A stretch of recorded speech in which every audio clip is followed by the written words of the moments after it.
Olá pessoal, tudo bem? Vamos para mais uma aula de Direito Constitucional. Nós estamos falando sobre os direitos e garantias fundamentais, especificamente sobre o artigo 5º da Constituição.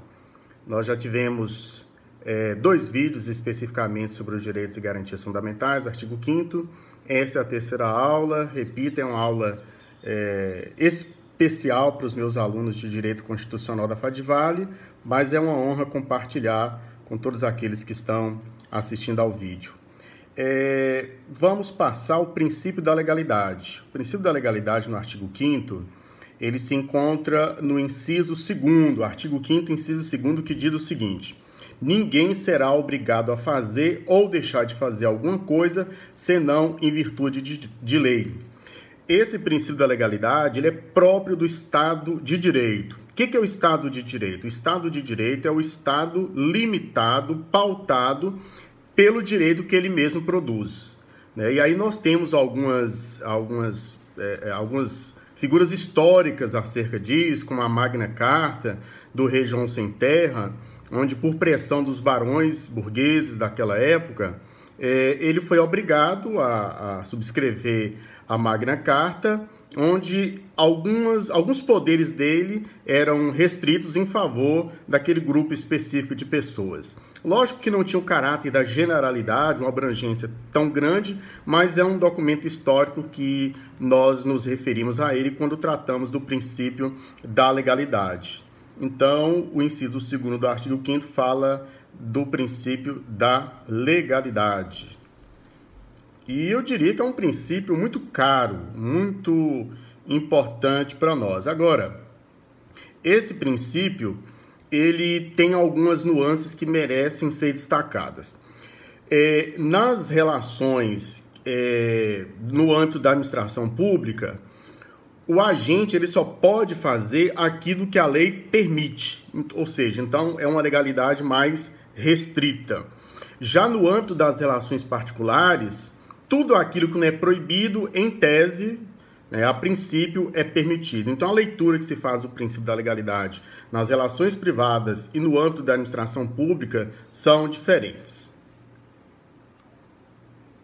Vamos falar um pouco também sobre a proibição da tortura, que se encontra no inciso 3º do artigo 5º, que diz: ninguém será submetido à tortura nem a tratamento desumano ou degradante.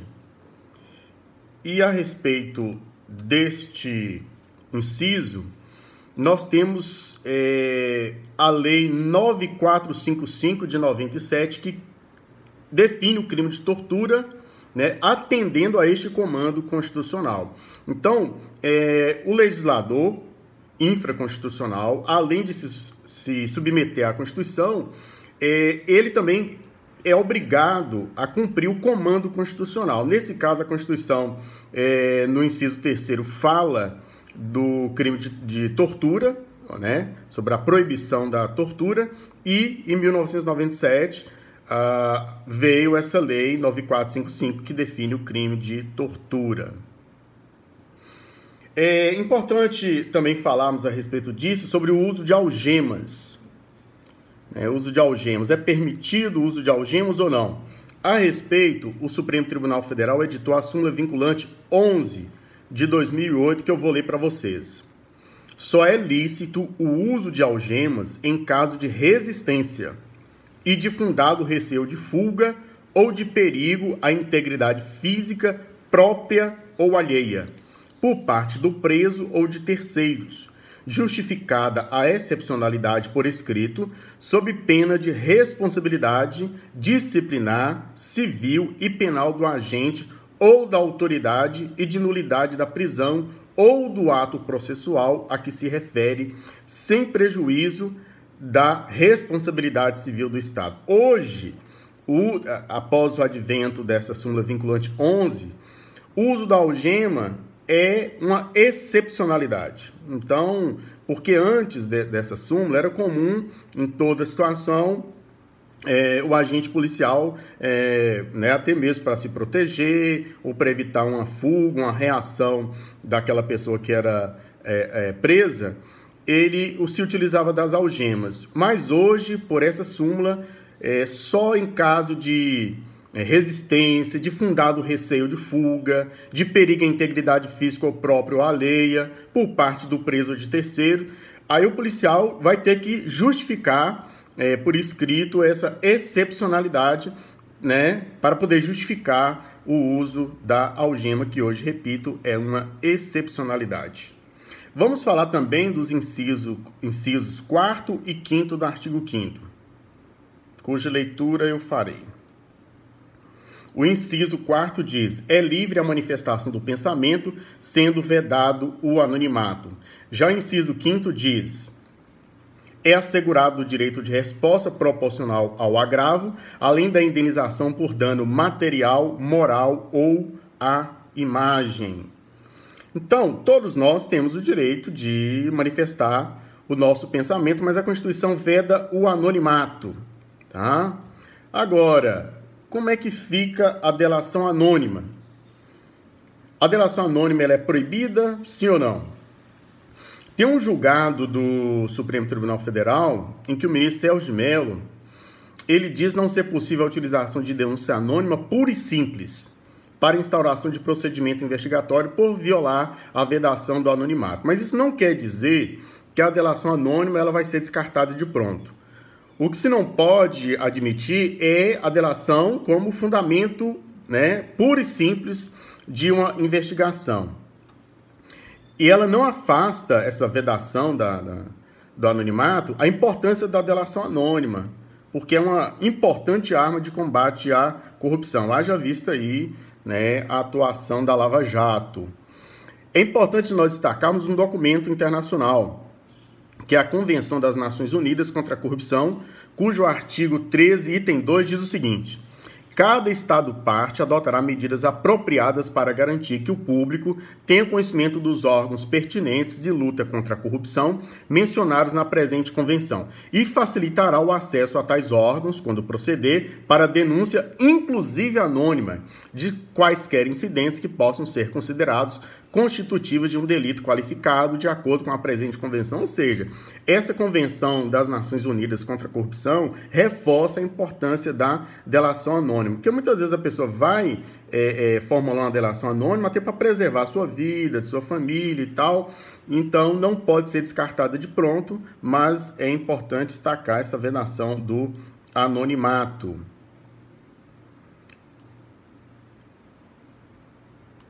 Vamos falar também sobre o inciso 5º, que diz assim: assegurado o direito de resposta proporcional ao agravo. Quer dizer, você tem a liberdade de manifestação do pensamento, mas se ofender o patrimônio moral de alguém, essa pessoa vai ter o direito de resposta proporcional ao agravo, além de indenização por dano material, moral ou imagem, se for o caso. Digamos que num jornal, né, que tenha muita repercussão no país, o Jornal Nacional, por exemplo, outros jornais, seja a imprensa falada, escrita, vamos dizer que logo na abertura daquele jornal teve um destaque sobre você, mas falou uma inverdade a seu respeito ou faltou com algumas peculiaridades que lhe seriam favoráveis. Então, nós temos ali a livre manifestação do pensamento, mas você vai ter o direito de resposta. E vai ter por que vai ser proporcional ao agravo? Porque você vai ter o mesmo destaque, na mesma proporção daquela notícia que foi dada. Então, se foi na abertura do jornal, entendo eu que você vai ter o direito de resposta no início do jornal. Se foi no jornal escrito, se foi uma notícia de capa que ocupou tantos centímetros, tantas colunas, você vai ter direito àquele mesmo espaço, porque tem que ser proporcional ao agravo. E indenização, se houver o dano material, moral ou à imagem, você também terá direito a essa indenização.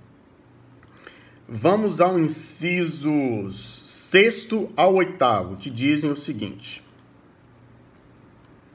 é inviolável a liberdade de consciência e de crença, sendo assegurado o livre exercício dos cultos religiosos e garantida na forma da lei proteção aos locais de culto e suas liturgias. Então, nós temos a liberdade de culto, de consciência, os locais de culto e suas liturgias têm essa garantia constitucional. O inciso 7º diz: é assegurada, nos termos da lei, a prestação de assistência religiosa nas entidades civis e militares de internação coletiva. Mas isso quer dizer que a pessoa pode ir, né, num local de internação coletiva, civil ou militar, a qualquer hora, de qualquer jeito? Não. Logicamente, ela vai ter que respeitar os regramentos aplicáveis ali dentro daquela instituição, tá? E o inciso 8º diz: ninguém será privado de direitos por motivo de crença religiosa ou de convicção filosófica ou política. É a regra. Mas o inciso 8º diz: salvo se as invocar para eximir-se de obrigação legal a todos imposta e recusar-se a cumprir prestação alternativa fixadas em lei. Então, a pessoa, por uma convicção filosófica, ela pode se negar a cumprir uma obrigação imposta a todos. Ela pode até se excusar, mas ela não pode se recusar a cumprir uma prestação alternativa, porque aí, se ela se recusar, ela poderá ser privada de direitos, tá? Por motivo de crença religiosa, convicção filosófica ou política. Então, se ela não cumprir essa prestação alternativa, ela pode sofrer algum tipo de consequência. Alguns desdobramentos desses incisos. Ensino religioso nas escolas. É permitido o ensino religioso nas escolas? Sim. Em recente decisão, o Supremo Tribunal Federal entendeu, inclusive, que pode ter caráter confessional. Aí alguém pode dizer: mas alguém de uma religião vai ministrar para o meu filho e eu sou de outra religião, isso pode? Pode. Pode ter caráter confessional. Por que pode? Porque o ensino religioso ele é facultativo.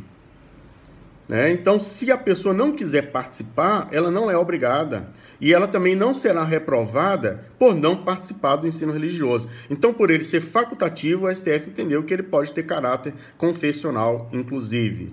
Né? Vai fazer parte ali do horário normal de aula, etc. Mas é facultativo. E os feriados religiosos? Muitas pessoas dizem o seguinte: se o nosso Estado é laico, por que nós temos os feriados religiosos? O fundamento que se tem dado aos feriados religiosos é de natureza histórico-cultural. Esse é o fundamento, tá? E isso não afasta o caráter, né, laico do Estado.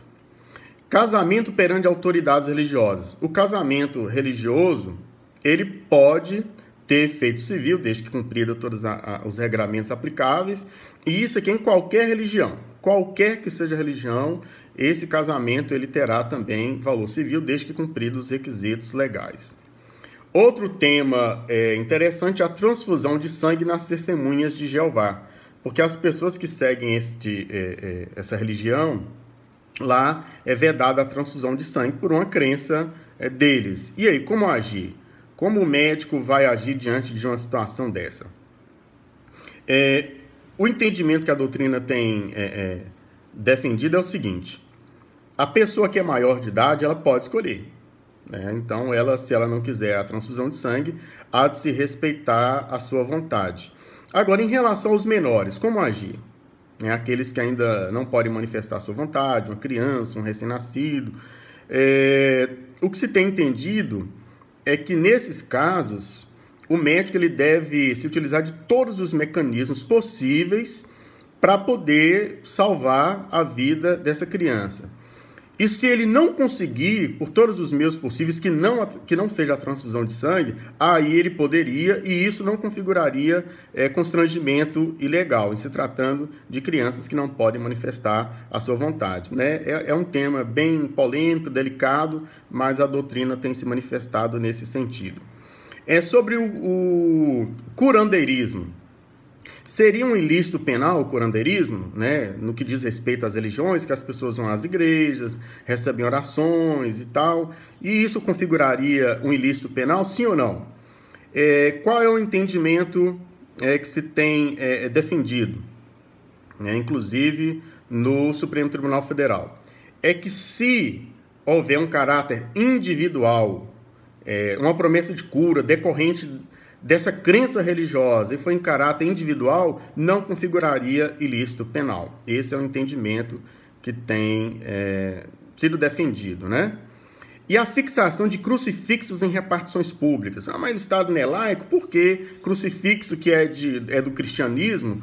Por que permitir a fixação de crucifixos em repartições públicas? Também é uma questão cultural. Esse é o fundamento, né? Inclusive, né? Não sei se vocês já ouviram casos de pessoas que ajuizaram ações, né, para a retirada desses crucifixos, mas o fundamento que se tem dado é esse, que é uma questão histórico-cultural. Tá? Nós temos também a questão da imunidade religiosa, que é prevista na Constituição, onde no que diz respeito às suas finalidades, né, as igrejas não são obrigadas a pagar impostos.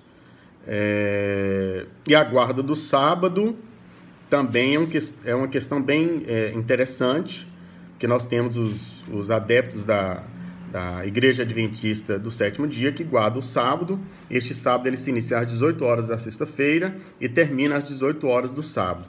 Como fazer, por exemplo, uma participação em concursos públicos?